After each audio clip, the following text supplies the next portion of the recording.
तो आज का हमारा पहला क्वेश्चन है, मानव शरीर में कुल कितनी हड्डियां होती हैं। देखिए काफी आसान क्वेश्चन है, आप सभी को पता भी होगा। लेकिन मैं आपको बता दूं, मैं जितने क्वेश्चन भी आपके लिए लेकर आता हूँ, आप हमारे इस वीडियो के माध्यम से अगर आपको क्वेश्चनों के बारे में पता भी है तो आप अपना रिवाइज कर सकते हैं, और अगर आपको क्वेश्चन का आंसर नहीं पता है तो आप इन्हें याद कर सकते हैं। देखिए काफी इंपोर्टेंट होते हैं ये क्वेश्चन जो मैं आपके लिए लेकर आता हूँ।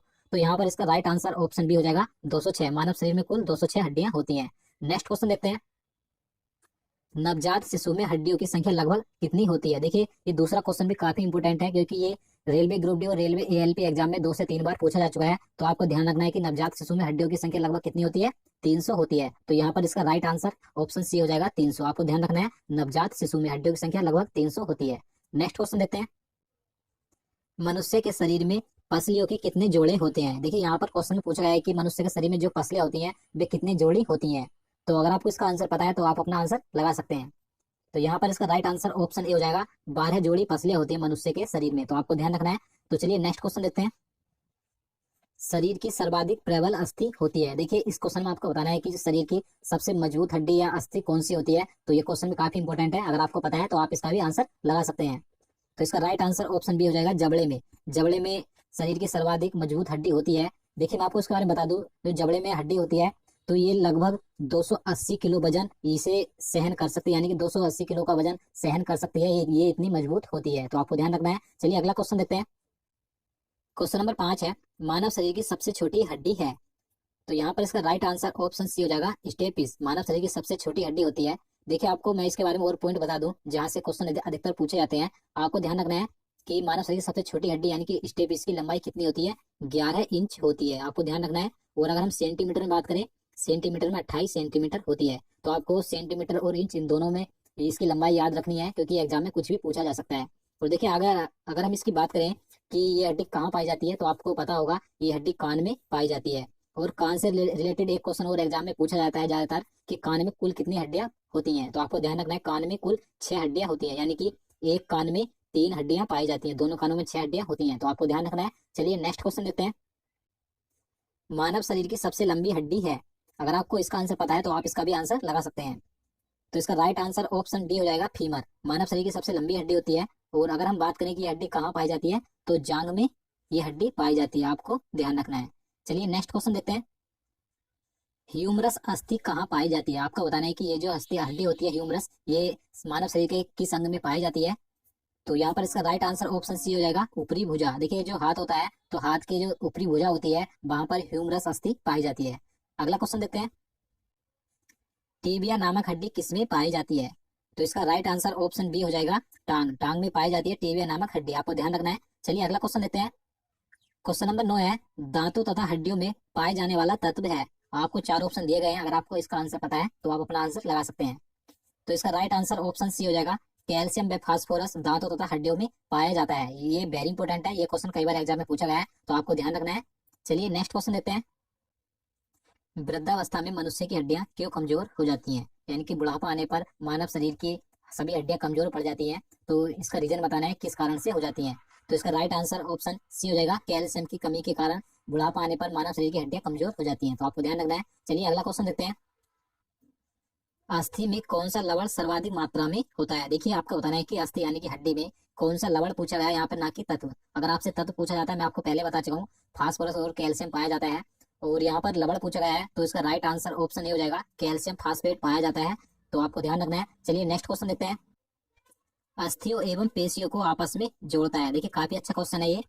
तो यहाँ पर इसका राइट आंसर ऑप्शन बी हो जाएगा, टेंडन। देखिए ये जो टेंडन होता है, ये अस्थियों और पेशियों को आपस में जोड़ने का कार्य करता है। तो आपको ध्यान रखना है, काफी इंपॉर्टेंट क्वेश्चन है ये भी। चलिए अगला क्वेश्चन देखते हैं, मनुष्य के जीवन काल में कितने दांत 2 बार विकसित होते हैं।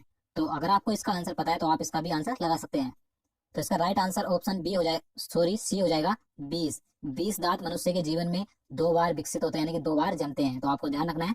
चलिए अगला क्वेश्चन देखते हैं, मानव शरीर में पाचन का अधिकांश भाग किस अंग में संपन्न होता है। देखिए इस क्वेश्चन में पूछा गया है कि भोजन का जो सर्वाधिक पाचन होता है वह शरीर के किस अंग में होता है। तो यहाँ पर इसका राइट आंसर ऑप्शन सी हो जाएगा, छोटी आंत। देखिए छोटी आंत में सर्वाधिक भोजन का पाचन होता है। आपको ध्यान रखना है। तो देखिए आपको एक पॉइंट और ध्यान रखना है कि छोटी आंत की जो लंबाई होती है लगभग 6 से 7 मीटर इसकी लंबाई होती है। तो आपको ध्यान रखना है। चलिए नेक्स्ट क्वेश्चन देखते हैं, क्वेश्चन नंबर 15 है, शरीर के लिए एंजाइम आवश्यक होते हैं। क्योंकि। तो इस क्वेश्चन में बताना है कि क्यों होते हैं एंजाइम हमारे शरीर के लिए आवश्यक। तो यहाँ पर इसका राइट आंसर ऑप्शन डी हो जाएगा। यह जीव रासायनिक क्रियाओं के उत्प्रेरक है, इसीलिए ये हमारे शरीर के लिए आवश्यक होते हैं। चलिए नेक्स्ट क्वेश्चन देखते हैं। दूध प्रोटीन को पचाने वाला एंजाइम है। इस क्वेश्चन में पूछा गया है कि जो दूध में प्रोटीन होता है उसको पचाने वाला एंजाइम कौन सा है। तो यहाँ पर इसका सही आंसर ऑप्शन सी हो जाएगा, रेनिन। तो आपको ध्यान रखना है, ये भी काफी इंपॉर्टेंट है। चलिए नेक्स्ट क्वेश्चन देखते हैं। लार में कौन सा एंजाइम पाया जाता है। तो यहाँ पर इसका सही आंसर ऑप्शन बी हो जाएगा, टाइलिन नामक एंजाइम पाया जाता है जो हमारे मुख में लार होती है। तो आपको ध्यान रखना है। देखिए, मैं आपको पिछले क्वेश्चन में एक पॉइंट बताना भूल गया। दूध में जो प्रोटीन पाया जाता है, तो आपको ध्यान रखना है, दूध में केसीन नामक प्रोटीन पाया जाता है। तो ये क्वेश्चन भी कई बार एग्जाम में पूछा जाता है कि दूध में कौन सा प्रोटीन पाया जाता है। तो आपको ध्यान रखना है, केसीन नामक प्रोटीन पाया जाता है दूध में। चलिए अगला क्वेश्चन देखते हैं। क्वेश्चन नंबर 18 है, लार किसके पाचन में सहायक होती है। तो ये स्टार्च के पाचन में सहायक होती है, तो इसलिए यहाँ पर इसका सही आंसर ऑप्शन बी हो जाएगा, स्टार्च। अगला क्वेश्चन देखते हैं। पित्त निम्न में से किसके द्वारा पैदा किया जाता है। देखिए, ये क्वेश्चन कई बार एग्जाम में पूछा जाता है और आपसे आने वाले एग्जाम में कभी भी पूछा जा सकता है। तो यहाँ पर पूछा गया है कि पित्त किसके द्वारा पैदा किया जाता है या पित्त कहाँ से स्रावित होता है। तो इस प्रकार के दो क्वेश्चन पूछे जाते हैं, स्रावित भी पूछ लिया जाता है। तो आपको ध्यान रखना है, कहाँ से स्रावित होता है, ये यकृत से स्रावित होता है, यानी कि यकृत से पैदा होता है। तो आपको ध्यान रखना है। तो अगला क्वेश्चन देखते हैं।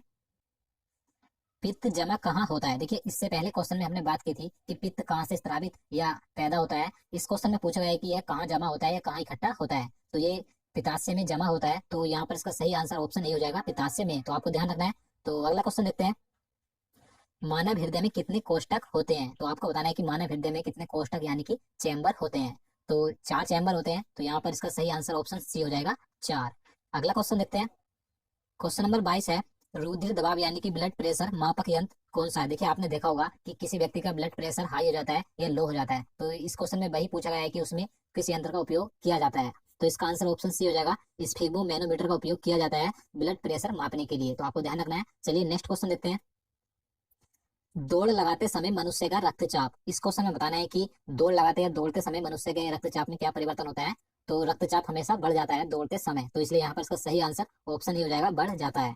नेक्स्ट क्वेश्चन है, मानव शरीर का रक्त बैंक यानी कि ब्लड बैंक किसे कहा जाता है।